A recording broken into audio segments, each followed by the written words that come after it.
मेवाड़ का इतिहास, जब भी हम इसके बारे में सोचते हैं तो कई वीर योद्धाओं के नाम सामने आते हैं, लेकिन एक नाम ऐसा है जिसके बिना ये इतिहास सच कहूं तो अधूरा, शासक जिसकी विरासत आज भी, अब देखिए, विशाल किलों, शास्त्रीय संगीत और अमर साहित्य में गूंजती है।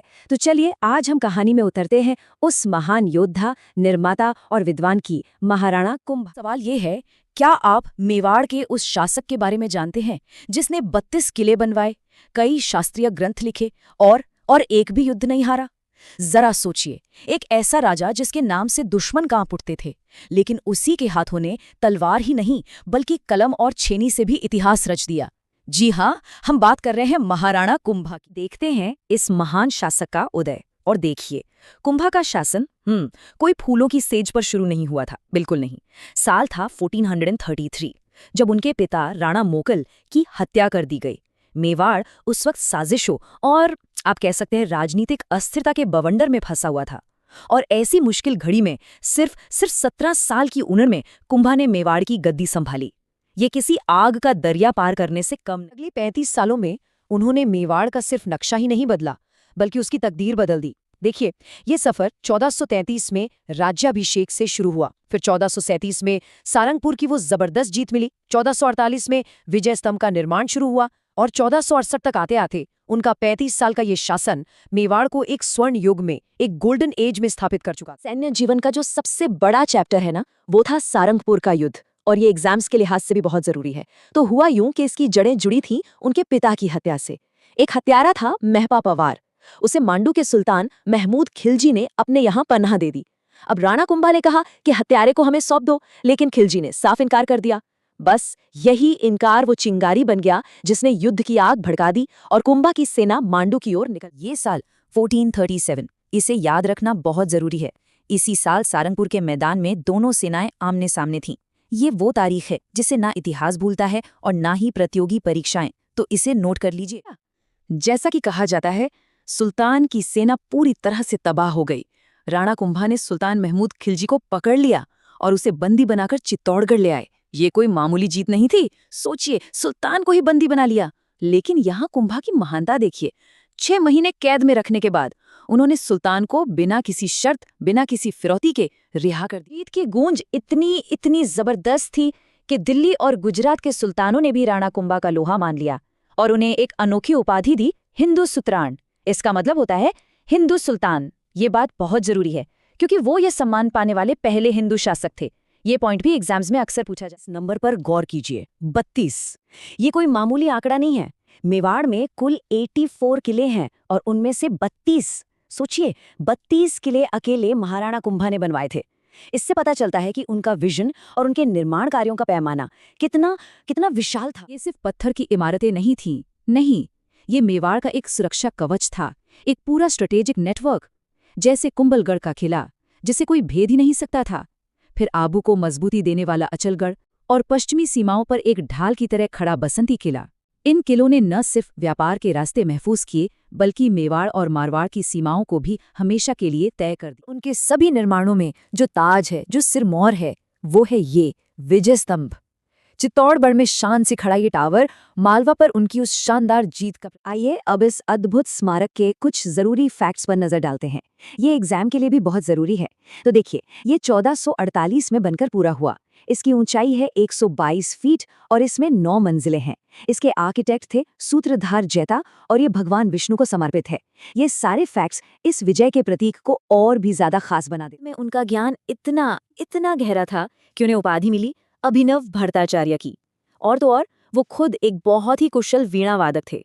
यही बात तो उन्हें सबसे अलग बनाती है कि वो सिर्फ कला के संरक्षक नहीं थे, बल्कि खुद एक महान कला। उनकी कलम भी कमाल की थी।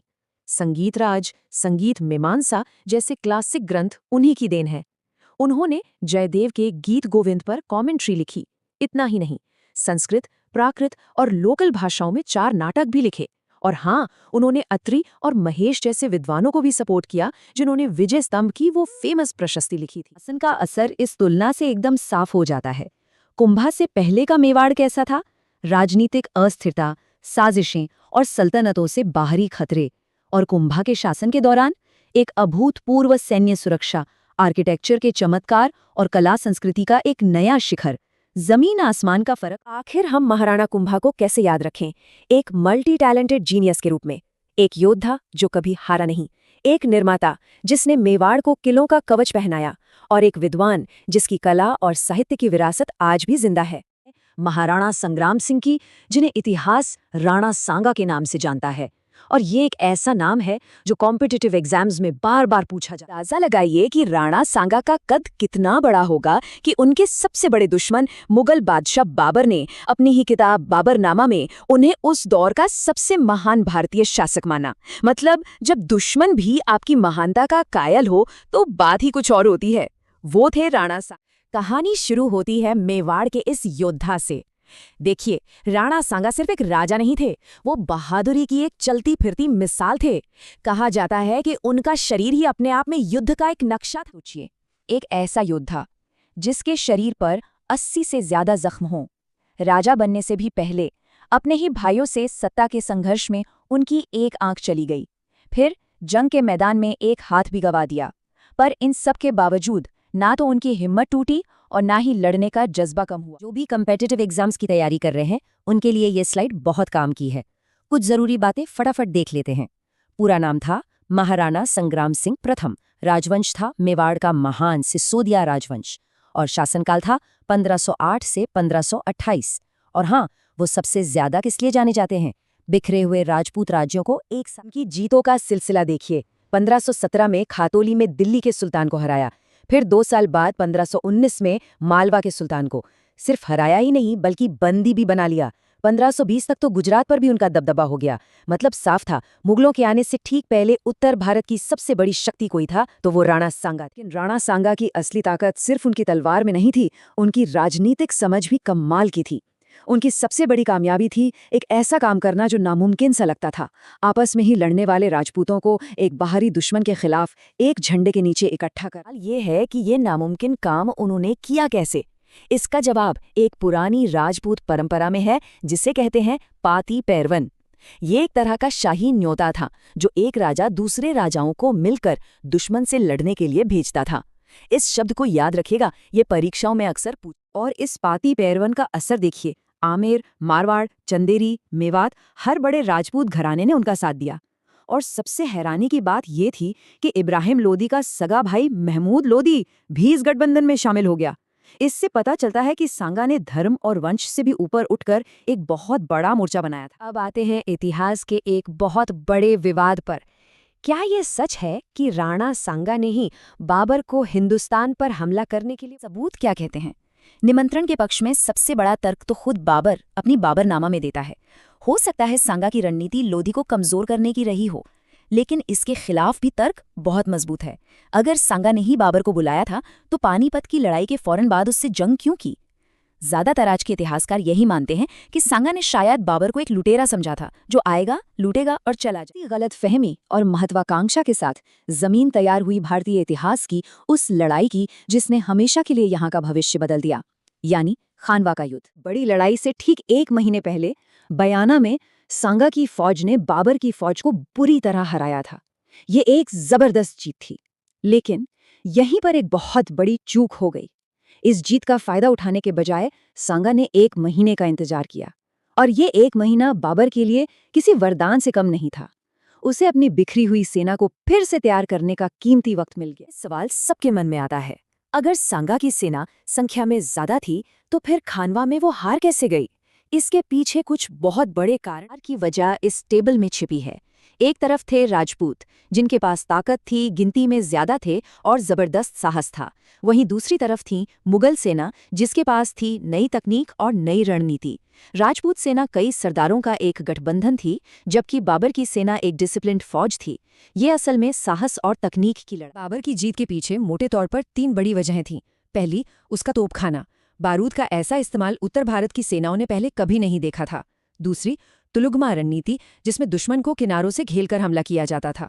और तीसरी और शायद सबसे दुखद वजह, धोखा। लड़ाई के एक अहम मोड़ पर रायसेन के सिलहदी ने पाला बदल लिया और बाबर से पर एक और जरूरी किस्सा है जो अक्सर एग्जाम्स में आता है। जब लड़ाई में राणा सांगा बुरी तरह घायल हो गए तो सेना का हौसला टूटने से बचाने के लिए झाला अज्जा नाम के एक सरदार ने राणा सांगा के कपड़े और राज चिन्ह पहन लिए और उनके हाथी पर बैठ गए। उन्होंने अपनी जान दे दी, लेकिन सेना को बिखरने से बचा लिया। में हार जरूर हुई, लेकिन राणा सांगा की कहानी यहाँ खत्म नहीं होती। असल में यहीं से उनकी विरासत की असली कहानी शुरू। हार के बाद जब सांगा को होश आया तो उनकी आंखों में बदले की आग थी। उन्होंने कसम खाई कि जब तक बाबर को हरा नहीं देते वो चित्तौड़ की जमीन पर कदम नहीं रखेंगे। वो एक और जंग की तैयारी करने लगे, लेकिन किस्मत देखिए, उन्हें दुश्मन ने नहीं बल्कि अपनों ने ही मार डाला। उनके कुछ सरदार एक और युद्ध के डर से इतना घबरा गए कि उन्होंने राणा सांगा को जहर दे दिया। रखना चाहिए कि राणा सांगा का दौर राजपूत शक्ति का चरम था। वो आखिरी महान हिंदू शासक थे जिन्होंने मुगल सल्तनत की शुरुआत से ठीक पहले उत्तर भारत पर अपनी शर्तों पर राज किया। उनकी मौत के साथ खत्म नहीं हुई।